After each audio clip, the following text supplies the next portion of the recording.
स्वागत है आप सभी का नए एक वीडियो लेक्चर में। वेस्ट बंगाल सर्किल पीएसए का 2021 का क्वेश्चन पेपर हम करेंगे इस वीडियो में। डिपार्टमेंट के सभी क्वेश्चंस को करेंगे, बाकी आपको मैथमेटिक्स के लिए डिस्क्रिप्शन में लिंक मिल जाएगा। और दूसरा, हमारी रेगुलर क्लासेस चल रही हैं, आप जुड़ना चाहते हैं मैसेज हमें कर सकते हैं स्क्रीन पे दिए नंबर पर और हमारे साथ जुड़ सकते हैं। इन सभी क्वेश्चन पेपर्स की PDF फाइल्स विद सोल्यूशन हम आपको प्रोवाइड करवाएंगे। आपकी तैयारी में, आपके एग्जाम में बहुत ज़्यादा ये हेल्प करेंगे, क्योंकि बहुत सारे क्वेश्चन जो है प्रीवियस ईयर एग्जाम्स में से पूछे जाते हैं। तो चलिए शुरू करते हैं वीडियो। क्वेश्चंस के साथ साथ ऑप्शंस भी मैं आपकी बोलता जाऊंगा, अपने आंसर्स को देने की कोशिश करें। आपको आपकी कमियों का पता चलता है, कौन से टॉपिक पर आपको अधिक मेहनत करने की ज़रूरत है आपको पता चलेगा और आप मेहनत करके उसको और भी अधिक सुधार सकते हैं। तो चलिए शुरू करते हैं आज की वीडियो का। हमारा जो फर्स्ट क्वेश्चन है, but is the compensation payable in case of loss of a speed post article. Speed post लेख के नुकसान के मामले में दे मुआवजा क्या है, यानी कि आपका अगर स्पीड पोस्ट आर्टिकल है वो गुम हो जाता है तो ऐसी स्थिति में आपको क्या कंपनसेशन दी जाएगी, क्या मुआवजा दिया जाएगा। Double the speed post charges, speed post शुल्क का दोगुना आपको दिया जाएगा। 1000 rupees, no amount is paid, कोई राशि नहीं दी जाएगी।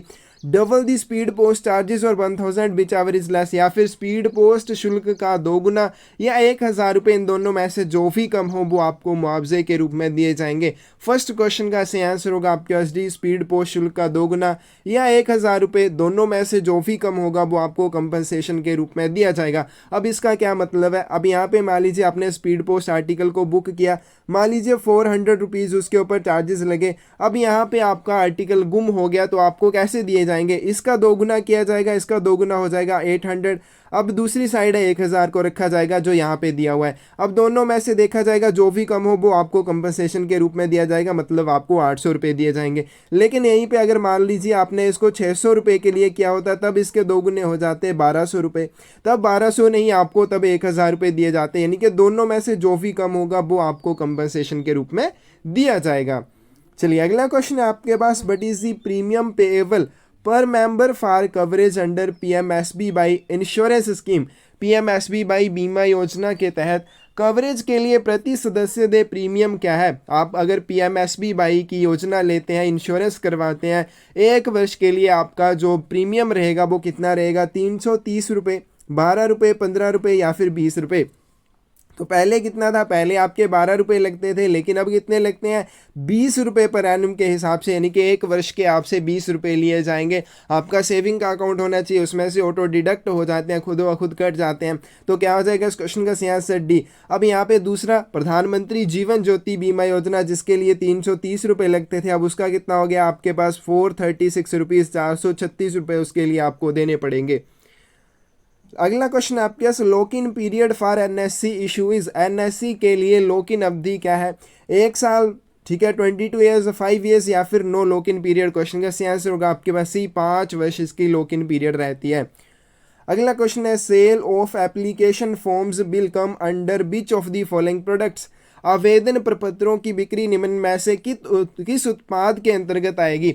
अब यहाँ पे देखिए, जो भी चीज़ पोस्ट ऑफिस की खुद का उत्पाद नहीं है, अब क्या है, जैसे कोई भी आपके आवेदन पत्र है, पोस्ट ऑफिस में राखी एनवल बेचे जाते हैं, गंगा जल बेचा जाता है, पोस्ट ऑफिस में पासपोर्ट बनते हैं, पोस्ट ऑफिस में आधार कार्ड नामांकन का काम किया जाता है, आधार कार्ड अपडेट का काम किया जाता है। ये पोस्ट ऑफिस के खुद के प्रोडक्ट नहीं है, खुद के उत्पाद नहीं है, ये किसी तीसरे पक्ष के उत्पाद है जिनको पोस्ट ऑफिस के माध्यम से कार्यान्वित किया जाता है या फिर बेचा जाता है। तो वो किस में आते हैं, ऑप्शंस यहाँ पे दी हुई हैं, retail post, media post, business post या फिर ई पेमेंट सर्विस। तो हम डेफिनेशन करते हैं जब रिटेल पोस्ट की, तो उसमें आता है तीसरे पक्ष के उत्पादों को बेचने के लिए पोस्ट ऑफिस का यूज़ किया जाता है, वो किसके अंतर्गत आएगा, रिटेल पोस्ट के अंतर्गत आता है। फोर्थ की से ऑप्शन क्या आ जाएगी आपके पास, ए।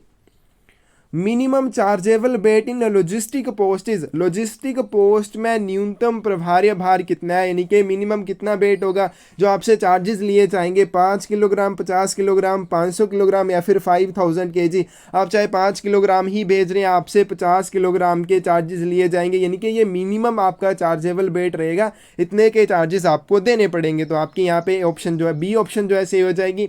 और दूसरा, यहाँ पे इसकी मैक्सिमम लिमिट जो होती है, लॉजिस्टिक पोस्ट में कोई मैक्सिमम लिमिट नहीं है, तो यहाँ पे आपकी minimum 50 kilogram, maximum no limit. Select the correct option in the context of direct post articles. Direct post के संबंध में सही विकल्प चुने। Direct post articles can not be sent to abroad, direct post लेखों को विदेश को नहीं भेजा जा सकता है, जो कि बिल्कुल सही है। अगला है आपके पास direct post articles can be posted in letter boxes, direct post लेखों को लेटर बॉक्स में पोस्ट किया जा सकता है, ये गलत है। Direct post articles can have delivery address, अब यहाँ पे देखिए जो डायरेक्ट पोस्ट आर्टिकल्स होते हैं ये एड्रेस्ड या अनएड्रेस्ड होते हैं, मतलब कि इन्हें किसी को संबोधित किया गया हो सकता है या बिना किसी को संबोधित किए हुए हो सकते हैं, लेकिन इसमें कोई भी वितरण का पता नहीं होगा, डिलीवरी एड्रेस नहीं होगा, तो यहाँ पे सी ऑप्शन भी आपकी गलत हो जाएगी, बी भी गलत हो जाएगी। और उसके बाद डी ऑप्शन क्या बोली गई है, minimum quantity of direct post articles is 100, direct post लेखों की न्यूनतम मात्रा 100 होनी चाहिए, जो कि गलत है, 1000 मिनिमम होनी चाहिए, तो यह भी गलत हो गई। अब यहाँ पे सही विकल्प हमें बताना है तो कौन सा हो जाएगा, ए ऑप्शन यहाँ पे आपकी सही हो जाएगी, direct post articles can not be sent to abroad, इन्हें अब्रॉड यानी कि फॉरेन कंट्री के लिए आप नहीं भेज सकते हैं। The maximum amount that can be entrusted with the postman for a single money order is, एक मनी ऑर्डर के लिए डाकिये को अधिकतम कितनी राशि सौंपी जा सकती है, 5000, 2000, 1000 या फिर 100, तो कितनी सौंपी जा सकती है, 5000 रुपये, और आप मनी ऑर्डर मैक्सिमम कितने के लिए कर सकते हैं, 5000 रुपये के लिए ही कर सकते हैं। अगला क्वेश्चन है आपके पास, the discount given to the customer for the purchase of second sheet in my stamp is, my stamp में दूसरी शीट की खरीद के लिए ग्राहक को दी जाने वाली छूट क्या है, 5%, 20%, 10 या फिर 15%, तो कितने प्रतिशत की उसको छूट दी जाती है, तो 2 शीट से लेके 100 शीट तक खरीदने के लिए जो आपको डिस्काउंट दिया जाता है वो दिया जाता है 10%, 10% की छूट इसमें मिलेगी, तो यहाँ पे आपकी सी ऑप्शन जो है सही हो जाएगी।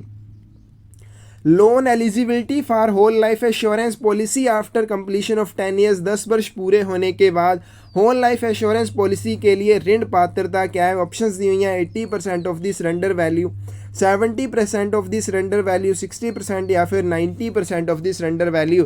क्वेश्चन का सही आंसर होगा आपके पास 80% ऑफ द सरेंडर वैल्यू, समर्पण मूल्य का 80% आप ऋण ले सकते हैं। चलिए अगला क्वेश्चन है आपके पास, which of the following PLI policy can not be surrendered, निम्न में से कौन सी पॉलिसी को सरेंडर नहीं किया जा सकता है, ऑप्शंस दिए हैं आपके पास, whole life assurance policy, Yugal Suraksha policy, anticipated endowment assurance policy या फिर converted whole life assurance policy, तो किसे नहीं किया जा सकता है, एंटीसिपेटेड एंडोमेंट एश्योरेंस पॉलिसी को सरेंडर नहीं किया जा सकता है, प्रत्याशित बंदोबस्त बीमा पॉलिसी को आप सरेंडर नहीं कर सकते हैं, सी ऑप्शन यहाँ पे आपकी सही हो जाएगी। अगला क्वेश्चन आपके पास, who is the vendor for cash management and cash loading in post office ATMs, डाकघर एटीएम में नकद प्रबंधन और नकद लोडिंग के लिए विक्रेता कौन है, ऑप्शंस हैं आपके पास, TCS, Tata Consultancy, AGS Infosys या फिर आरआईसीएचओ, तो इस क्वेश्चन का सही आंसर होगा आपके पास एजीएस, ठीक है, डाकघर एटीएम में नकद प्रबंधन और नकद लोडिंग के लिए जो विक्रेता है वो है आपके पास एजीएस। अगला क्वेश्चन आपके पास, HDMI port is used for, HDMI port का यूज़ किसके लिए किया जाता है, ऑप्शंस दिए हैं आपके पास, ट्रांसमिशन ऑफ ऑडियो सिग्नल्स, उसके बाद दूसरा दिया हुआ है transmission of video signals, charging and wifi, transmission of audio and video signals. Question का सही आंसर होगा डी, ऑडियो और वीडियो सिग्नल का प्रसारण करने के लिए HDMI पोर्ट का यूज़ किया जाता है। In the context of internet, HTTPS refers to, internet के संदर्भ में HTTPS का क्या अर्थ है, ऑप्शंस दिए हैं आपके पास, हाइपर ट्रांसफर प्रोटोकॉल सिक्योर, उसके बाद आपके पास hyper text transfer protocol safety, hyper text transport protocol secure या फिर hyper text transport protocol safety, तो इस क्वेश्चन का सही आंसर होगा आपके पास hyper text transfer protocol secure, A option यहाँ पे आपकी सही हो जाएगी। अगला क्वेश्चन है, but are the software and solutions that are handled by Infosys in the IT modernisation project, IT आधुनिकरण परियोजना में इन्फोसिस द्वारा संचालित सभी सॉफ्टवेयर और समाधान कौन कौन से हैं, तो ये 3 तरह के आपको सॉल्यूशंस प्रोवाइड करता है, किसके लिए करता है, सबसे पहले हम देख लेते हैं, फनैकल, सैप, मैकेमिश, RICT या फिर DPMS। ऑप्शंस दिए हैं आपके पास, only first, third and fourth, only first, second and third, all the above या फिर इनमें से कोई भी नहीं। 14th क्वेश्चन का जो सही आंसर होगा ये होगा आपके पास से only first, third and fourth. First, third and fourth कौन कौन सी है, फर्स्ट है आपके पास फनैकल, थर्ड है आपके पास मैकेमिश और आपके पास फोर्थ कौन सी है, फोर्थ है आपके पास RICT। तो इन तीनों के लिए ये समाधान प्रदान करता है, आपकी यहाँ पे ऑप्शन जो है सही हो जाएगी। अगला क्वेश्चन आपके पास ESS portal is used for, तो ESS पोर्टल का यूज़ किसके लिए किया जाता है? सबसे पहले आपको इसकी फुल फॉर्म पता होनी चाहिए। ESS की फुल फॉर्म होती है एम्प्लॉय सेल्फ सर्विस। अब किसके लिए इसका यूज़ किया जाता है? एक्सेसिंग डिलीवरी इन्फॉर्मेशन, डिलीवरी की जानकारी को एक्सेस करने के लिए। Human resources related activities, booking an EMS article. EMS क्या होता है? एक्सप्रेस मेल सर्विस, अंतर्राष्ट्रीय speed post, payment of PLI premium. तो इसी ESS पोर्टल का यूज़ किया जाता है ह्यूमन रिसोर्स रिलेटेड एक्टिविटीज़ के लिए। आपकी भी ऑप्शन यहाँ पे सही हो जाएगी। अगला क्वेश्चन है but is an IP address. IP address क्या होता है? ऑप्शंस यहाँ पे दिए हैं। Internet protocol address, identifying protocol address, internet primary address या फिर इंटरनेशनल प्राइवेट एड्रेस। तो IP एड्रेस की फुल फॉर्म होती है आपके पास इंटरनेट प्रोटोकॉल एड्रेस। ये ऑप्शन आपकी सही हो जाएगी। The post office are functioning in but kind of network. डाकघर किस प्रकार के नेटवर्क में कार्य करते हैं? ऑप्शंस दी हुई है आपके पास। Local area network, personal area network, उसके बाद है मेट्रोपॉलिटन एरिया नेटवर्क या फिर वाइड एरिया नेटवर्क। तो डाकघर जो है वैन यानी कि वाइड एरिया नेटवर्क में काम करते हैं। डी ऑप्शन आपकी सही हो जाएगी। इंपॉर्टेंट है LAN और WAN की फुल फॉर्म, ठीक है। LAN की लोकल एरिया नेटवर्क, WAN की फुल फॉर्म क्या हो जाएगी? Wide area network. दोनों इंपॉर्टेंट है।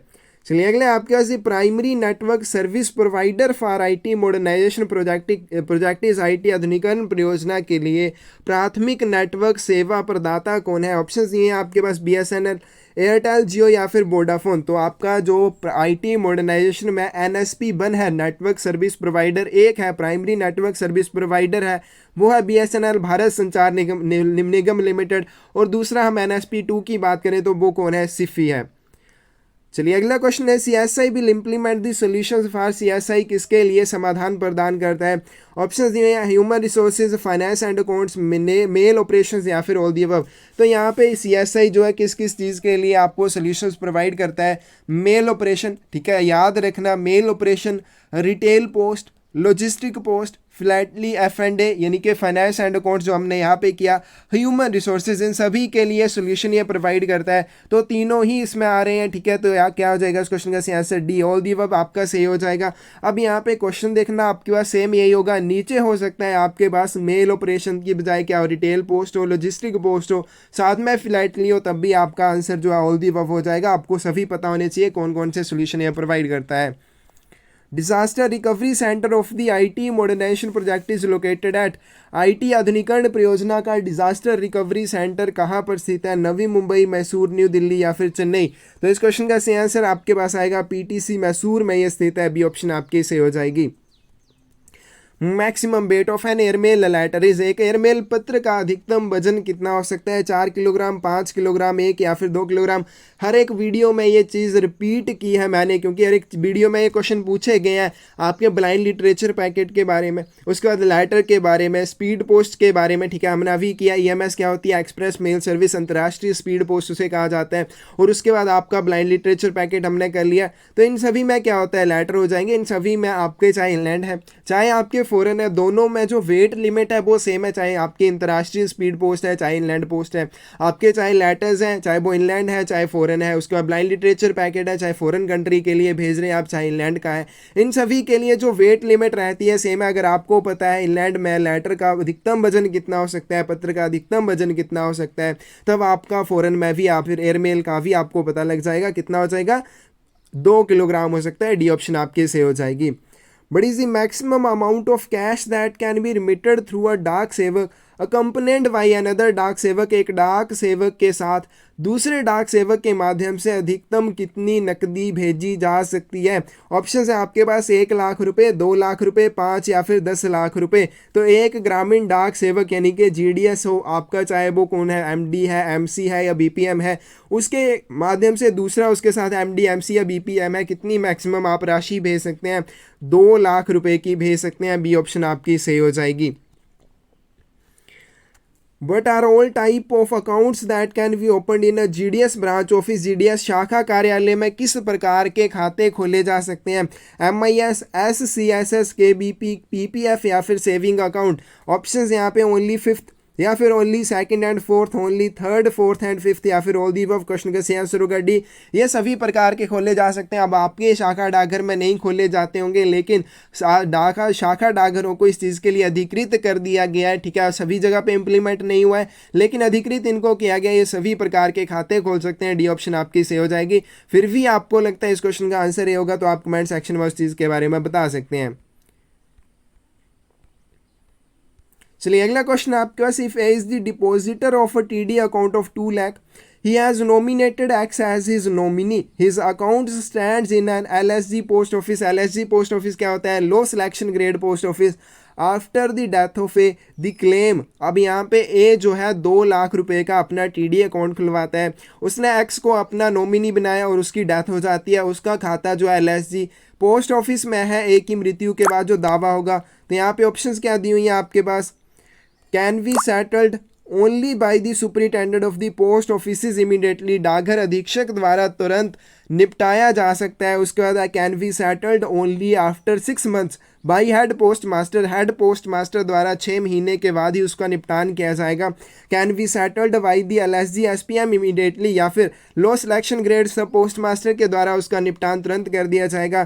Can be settled by the LSG SPM only after 6 months, या फिर 6 महीने के बाद इसका निपटान किया जाएगा।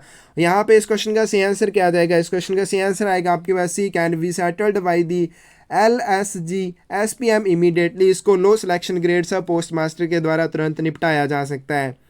Name the country which is not the member of APPU, उस देश का नाम बताएं जो एशियन पैसिफिक पोस्टल यूनियन का सदस्य नहीं है। तो आपको सभी देशों के नाम पता होने चाहिए, तभी आप ये बता पाएंगे। नॉर्वे, ऑस्ट्रेलिया, भूटान या फिर जापान। क्वेश्चन का सही आंसर क्या हो जाएगा? कौन सा सदस्य देश नहीं है? नॉर्वे नहीं है। अब ये ऑप्शन आपकी सही हो जाएगी। Reply paid post card services available for few countries, one of such country is, उत्तर भुगतान पोस्ट कार्ड, या फिर आप रिप्लाई कह सकते हैं। रिप्लाई पोस्ट कार्ड सर्विस जो है कुछ देशों के लिए उपलब्ध है, उनमें से कौन सा देश है? अब यहाँ पे सिर्फ 3 ही देशों के लिए उपलब्ध है, आपको उनमें से एक बताना है। यहाँ पे दिया हुआ है जो श्रीलंका, पाकिस्तान, बांग्लादेश या फिर सिंगापुर। तो यहाँ पे इस क्वेश्चन का सही आंसर क्या आ जाएगा? यहाँ पे देखिए 3 देशों के लिए मैंने बताया कौन कौन से हैं, भूटान, बांग्लादेश और नेपाल, ये 3 है। तो यहाँ पे कौन सा है? बांग्लादेश बोला गया। तो यहाँ पे आपकी जो सही ऑप्शन आएगी ये आएगी आपके पास सी। अगला क्वेश्चन आपके पास, complaints regarding international articles should be given with in. तो यहाँ पे अंतर्राष्ट्रीय लेखों के संबंध में शिकायतें कितने समय के भीतर दी जानी चाहिए? ऑप्शंस ये आपके पास 6 months from the date of posting, 12 months from the date of posting, 3 months from the date of posting, या फिर 1 month from the date of posting. तो 27 की सही ऑप्शन होगी आपके पास बी, पोस्टिंग की तारीख से 12 महीने के भीतर आपको शिकायतें देनी है। बहुत सारे क्वेश्चन पेपर्स में ये क्वेश्चन आया, गलत नहीं होना चाहिए। इस तरह के क्वेश्चन आपके गलत होंगे, आप मेरिट लिस्ट में अपनी जगह नहीं बना पाएंगे, क्योंकि ये इंपॉर्टेंट क्वेश्चन हैं, बार बार रिपीट हो रहे हैं, हमने अच्छे से पढ़े भी हैं, तो इनमें गलती आपकी नहीं होनी चाहिए। चलिए अगला क्वेश्चन है, the following are prohibited in foreign articles, विदेशी पार्सल में क्या नहीं होना चाहिए? तो यहाँ पे इस ऑप्शन आपके पास क्या दी हुई हैं? यहाँ पे पार्सल है, फॉरेन आर्टिकल नहीं है, यहाँ पे फॉरेन पार्सल है। तो यहाँ पे देखिए क्या बोला गया, सबसे पहले coins, bank notes, currency notes, OPM, only fourth, ठीक है, only third and fourth, only second, third and fourth, या फिर ऑल दी अबव।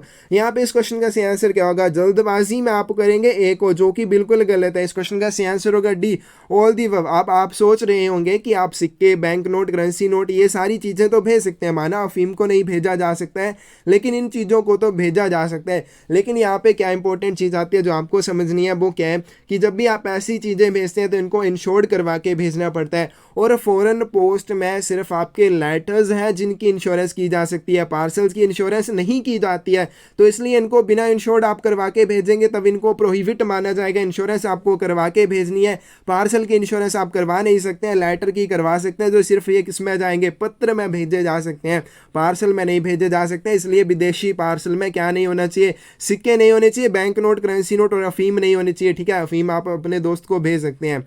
चलिए अगला क्वेश्चन है आपके पास, foreign parcels should not contain, विदेशी पार्सल में क्या नहीं होना चाहिए? डॉक्यूमेंट्स ऑफ पर्सनल कोरेस्पोंडेंस, व्यक्तिगत पत्राचार के दस्तावेज नहीं होने चाहिए, डिलीवरी विल इनवॉइस, या फिर ऑल दी अबव। तो ये यहाँ पे देखिए क्या चीज़ नहीं होनी चाहिए इसमें? डॉक्यूमेंट्स ऑफ पर्सनल कोरेस्पोंडेंस, व्यक्तिगत पत्राचार के दस्तावेज नहीं होने चाहिए, वितरण बिल, डिलीवरी बिल, इनवॉइस, इनकी परमिशन आपको हमेशा रहती है, आप भेज सकते हैं, कोई इसमें आपको रोकेगा नहीं। तो यहाँ पे आपकी ऑप्शन जो है सही हो जाएगी। अगला क्वेश्चन आपके पास, foreign articles are liable examination by, विदेशी वस्तु में जांच के लिए किसके द्वारा खोली जा सकती है? विदेशी वस्तु को जांच के लिए कौन सा डिपार्टमेंट खोलेगा? Revenue department, income tax department, customs department या फिर ऑल दी अबव? तो सिर्फ आपका कौन सा डिपार्टमेंट खोल सकता है? कस्टम डिपार्टमेंट, सीमा शुल्क विभाग के द्वारा इसको खोला जा सकता है। तो यहाँ पे सी ऑप्शन जो आपकी सही हो जाएगी। Disposal of the foreign articles in case of parcel treated as abandoned at post office of delivery at foreign countries, विदेश में वितरण कार्यालय में परित्यक्त माने के पार्सल के मामले में विदेशी लेख का निपटान कैसे किया जाएगा? यानी कि फॉरेन कंट्री में अगर आपका कोई भी आर्टिकल है उसको परित्यक्त माना जाए, आर्टिकल क्या है? पार्सल है, उसको परित्यक्त माना जाए, यानी कि छोड़ा हुआ माना जाए, ना उसका एड्रेस ही उसको ले रहा है, ना ही सेंडर ने बोला है कि उसको वापस भेजना है, उसको छोड़ा हुआ माना गया है कि अब इसको ना एड्रेस ही लेगा ना सेंडर इसको लेगा, तो क्या उसका निपटान किया जाएगा? Parcel will be destroyed, parcel को नष्ट कर दिया जाएगा। Parcel will be sold by auction, या फिर पार्सल को नीलामी के द्वारा बेचा जाएगा। इनमें से कोई भी नहीं, either of the above question का सही आंसर होगा डी। इनमें से कुछ भी किया जा सकता है, या तो उसको नष्ट कर दिया जाएगा या फिर नीलामी करके उसको बेच दिया जाएगा। यहाँ पे आपकी डी ऑप्शन सही हो जाएगी। Registration charges for foreign letter are, एक विदेशी पत्र के लिए पंजीकरण शुल्क क्या है? 17 रुपीज़, 25, 70 या फिर 90 रुपीज़? तो 70 रुपीज़ है। और आपके इंग्लैंड के लिए कितने हैं? 17 रुपीज़ आते हैं। यहाँ पे इस क्वेश्चन का सही आंसर क्या होगा? इस क्वेश्चन का सही आंसर होगा आपके पास C. The return charges for international parcel are, अंतर्देशीय पार्सल, अंतर्राष्ट्रीय पार्सल के लिए वापसी शुल्क क्या है? अब यहाँ पे क्या चीज़ है कि आपने पार्सल को भेज दिया, अब जो भी चार्जेस आपने पार्सल को भेजने के लिए दिए हैं, हमने अच्छे से पढ़ा हुआ है, वो किस चीज़ को कवर करेंगे? उसकी सिर्फ ऑन फार्ड जो उसका ट्रांसमिशन होगा, यानी कि उसके डेस्टिनेशन तक पहुंचने के लिए ही वो चार्जेस उसको कवर करेंगे। उसके बाद वो ख़त्म हो जाएंगे। उसके बाद अगर उसको रीडायरेक्ट करना है, उसको सेंडर को वापस करना है, तो दोबारा से चार्जेस देने पड़ेंगे। तो no return charges applicable at all, कोई भी वापसी शुल्क बिल्कुल लागू नहीं होगा। Return charges will be double the original postage, वापसी शुल्क मूल का दोगुना आपको देना पड़ेगा। यानी कि आपने 50 रुपये उसको पोस्ट करने के लिए दिए थे, तो आपको उसमें 100 रुपये देने पड़ेंगे। Return charges are free by air, या फिर वापसी शुल्क हवाई मार्ग से निःशुल्क है, या फिर charges according to the category air, या फिर सरफेस, श्रेणी के अनुसार चार्ज लिया जाएगा। यानी कि आप उसको बाई एयर उसको वापस आ रहा है या फिर वो बाई सरफेस आ रहा है, उसके हिसाब से चार्जेस देने पड़ेंगे। यानी कि मोस्टली ये क्या होता है, जब आपने पार्सल को भेजा, जितने चार्जेस आपको भेजने के लिए लगे, मोस्टली उतने ही चार्जेस उसके वापस आने के लिए आपको देने होते हैं। डी ऑप्शन आपकी सही हो जाएगी। Airmail bags should be closed when there are, तो यहाँ पे एयरमेल बैग को कब बंद किया जाना चाहिए? मोर देन 100 आर्टिकल्स, 100 लेखों से अधिक होने पर। मोर देन 150 आर्टिकल्स, 150 से अधिक लेख होने पर। मोर देन 50 आर्टिकल्स, 50 से अधिक लेख होने पर। या फिर मोर देन 200 आर्टिकल्स, 200 से अधिक लेख होने पर। तो आपका जो एयरमेल बैग है, एयरमेल बैग को कब बंद किया जाता है? मोर देन 150 आर्टिकल्स, 150 से अधिक लेख होने पर एयरमेल बैग को बंद किया जाएगा। बी ऑप्शन आपकी सही हो जाएगी। A foreign article received for delivery in India is returned or redirected out of India, then the custom duty imposed on it, Bharat में स्पुर्दगी के लिए प्राप्त एक विदेशी वस्तु को भारत से वापस या पुनः निर्देशित किया जाता है, तो उस पर लगाया गया सीमा शुल्क शुड बी कैंसल्ड, इसे रद्द किया जाना चाहिए। शुड नॉट बी कैंसल्ड, इसे रद्द नहीं किया जाना चाहिए। The article can not be redirected without paying custom duty, सीमा शुल्क का भुगतान किए हुए किसी भी लेख को पुनः निर्देशित नहीं किया जाएगा। Should be reduced to half the amount, या फिर राशि जो होगी उसको घटाकर आधा कर दिया जाएगा। तो यहाँ पे इस क्वेश्चन का सही आंसर क्या हो जाएगा? Should be cancelled. जो भी आपके क्या होंगे, फॉरेन आर्टिकल के ऊपर जो भी आपके कस्टम ड्यूटी चार्जेस लगे होंगे उनको कैंसिल कर दिया जाएगा। ए ऑप्शन आपकी सही हो जाएगी, इनको रद्द किया जाना चाहिए। On the authority of the following officers, a mail office may redirect any article, intercept and deliver any article to the addressee. तो यहाँ पे पूछा गया है कि इन अधिकारियों के अधिकृत करने पर एक डाक कार्यालय किसी लेख को पुनः निर्देशित, इंटरसेप्ट या प्राप्तकर्ता को वितरित कर सकता है। अब यहाँ पे आप सोच रहे होंगे कि आपने तो कभी भी किसी की परमिशन नहीं ली, तो आप पोस्ट ऑफिस में काम करते हैं। यहाँ पे पोस्ट ऑफिस की नहीं, यहाँ पे मेल ऑफिस की बात की है। अगर मेल ऑफिस को किसी भी आर्टिकल को प्राप्तकर्ता को देना है, उसको रोकना है, रीडायरेक्ट करना है, तो कौन ऑथराइज कर सकता है? पोस्ट ऑफिस में तो होता ही है, उसको आप आप अपनी मर्जी से रीडायरेक्ट करते हैं, मर्जी से नहीं तो चलिए जब भी ज़रूरत होती है आप उसको रीडायरेक्ट कर सकते हैं। प्राप्तकर्ता को बिना पूछे उसका वितरण देंगे, या फिर उसको इंटरसेप्ट करना है, रोकना है, तब भी आपको अवधि पता होनी चाहिए कितनी अवधि के लिए रोक सकते हैं। लेकिन मेल ऑफिस में ऐसा नहीं है। मेल ऑफिस में कोई अधिकृत करता है, कौन करता है, ऑप्शंस नहीं हुई आपके पास। डायरेक्टर जनरल, महानिदेशक डाक, head of the circle, superintendent of RMS division, या फिर पोस्ट मास्टर जनरल। ऑप्शन दिए हैं, only first is correct, only first and second, only first second and third, या फिर ऑल दी अबव। 36 की सही ऑप्शन क्या आ जाएगी आपके पास, कौन इसको कर सकता है, ओनली फर्स्ट एंड सेकंड, यानी कि यहाँ पे आपकी जो बी ऑप्शन है सही होगी। डायरेक्टर जनरल और हेड ऑफ सर्कल सीपीएमजी दोनों इस चीज़ के लिए अथॉरिटी दे सकते हैं। अगला क्वेश्चन है आपके पास, who is the head of army postal service. Army postal service का प्रमुख कौन होता है। ऑप्शन है आपके पास, director general, deputy director general, chief post master general, या फिर additional director general. Army postal services का हेड कौन होता है, एडिशनल डायरेक्टर जनरल होता है। डी ऑप्शन आपकी यहाँ पे सही हो जाएगी।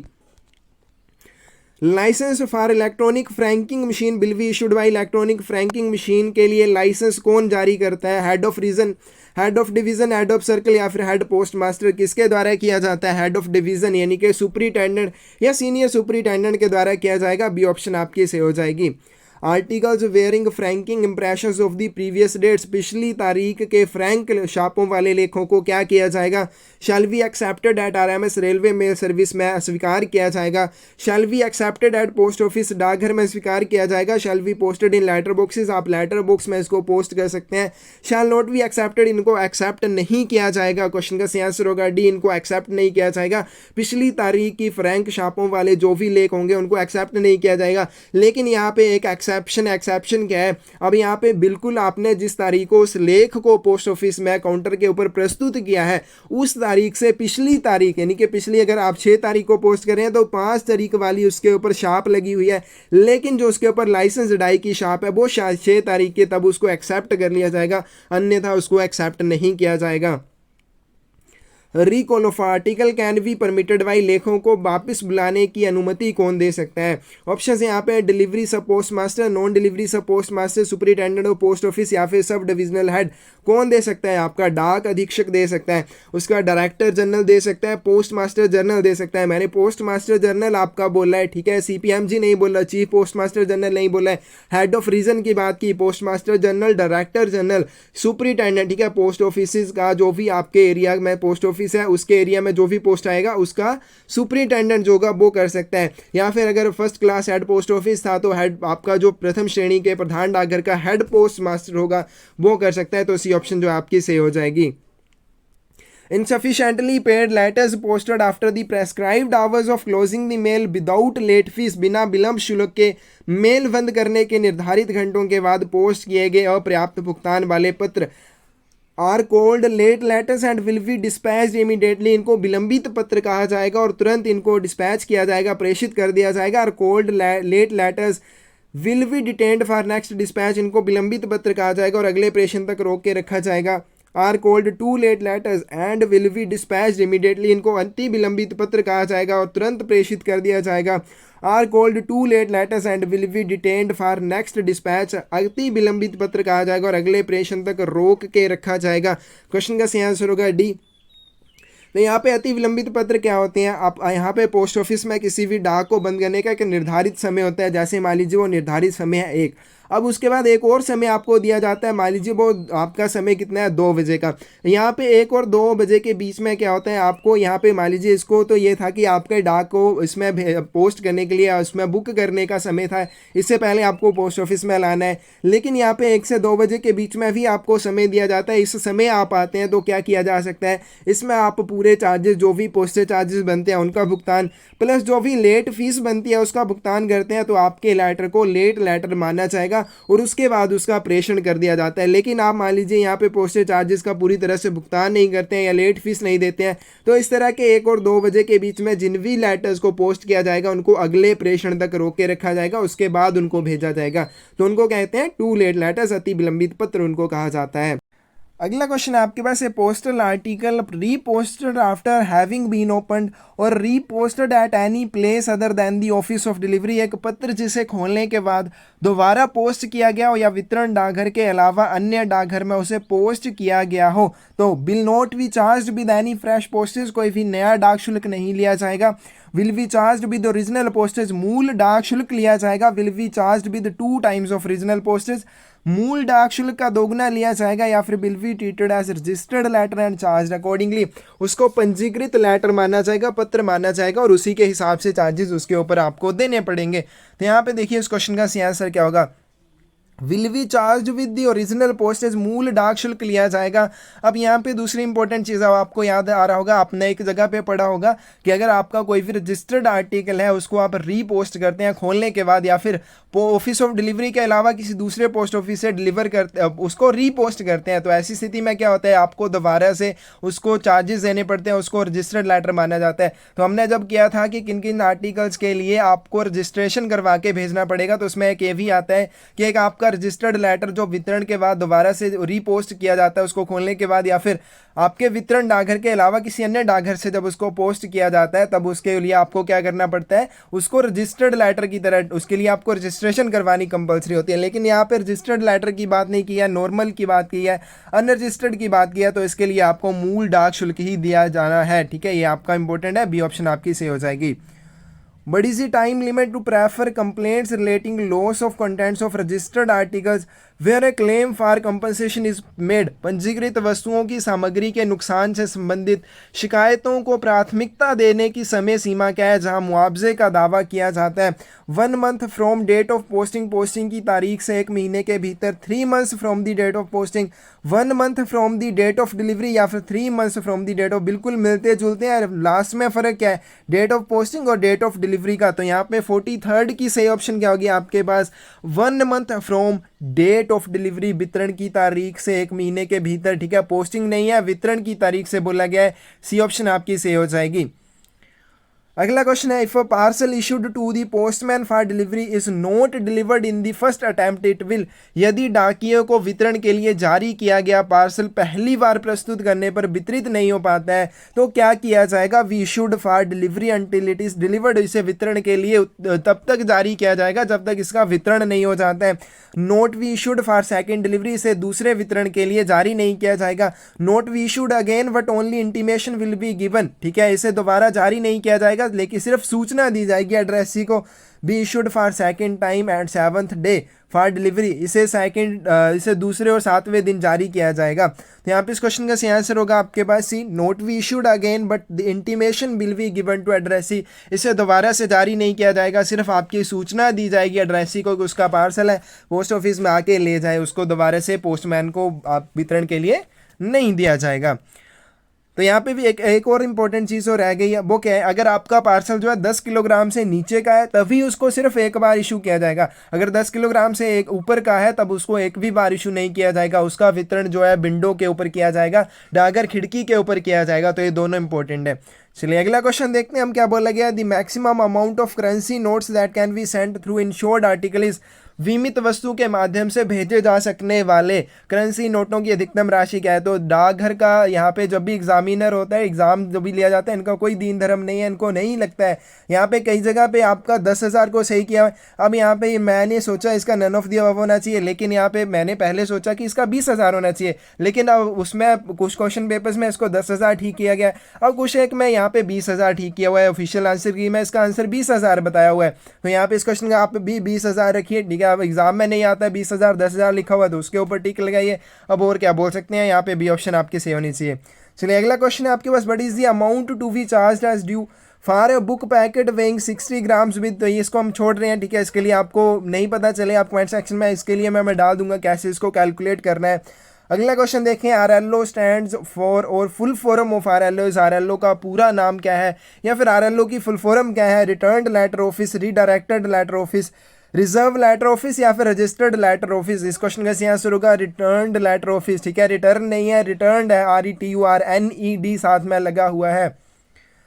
If an acknowledgement is brought back by postman unsigned owing to the address's refusal to sign it, then यदि डाकिये के द्वारा पावती बिना हस्ताक्षर किए हुए वापस लाई जाती है क्योंकि प्राप्तकर्ता इसके ऊपर हस्ताक्षर करने से मना कर देता है तो क्या किया जाएगा? एक्नॉलेजमेंट शुड बी डिस्ट्रॉयड, पावती को नष्ट कर देना चाहिए। Acknowledgement should be filed along with delivery slip, या फिर पावती को वितरण पर्ची के साथ दायर किया जाना चाहिए, उसको फाइल कर लिया जाना चाहिए।